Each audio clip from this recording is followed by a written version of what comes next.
Important subject है, क्योंकि जो हमारी 7th NFC हुई थी वो 2009 दिसंबर में हुई थी और 2010 1 जुलाई से उसकी इम्प्लीमेंटेशन थी। तो उसकी मद में जो हमारा खैबर पख्तूनख्वा का शहर बन रहा था, क्योंकि उसमें जो फार्मूला तय हुआ था, पहले तो ये पॉपुलेशन के बेस के ऊपर NFC अवार्ड होते थे,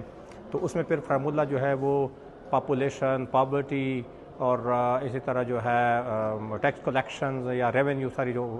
होती है, रेवेन्यू जनरेशन और फिर इनवर्स डाइवर्सिटी के ऊपर जो है ना ये फार्मूला तय हो गया और ये बहुत ही अच्छा वो शगुन था।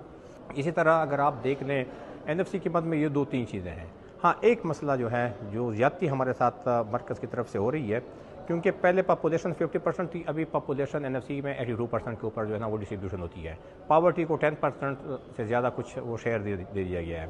लेकिन हमारी जो कंट्रीब्यूशंस हैं वो बहुत ज़्यादा हैं कुर्बानियों के लिहाज से या जो भी है उसके लिहाज से और पोवर्टी के लिहाज से।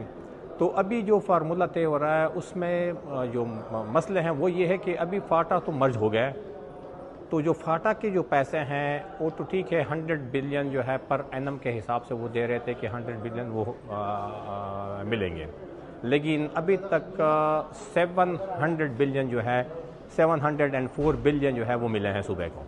जो इनके आदाद व शुमार हैं। लेकिन बहरहाल जो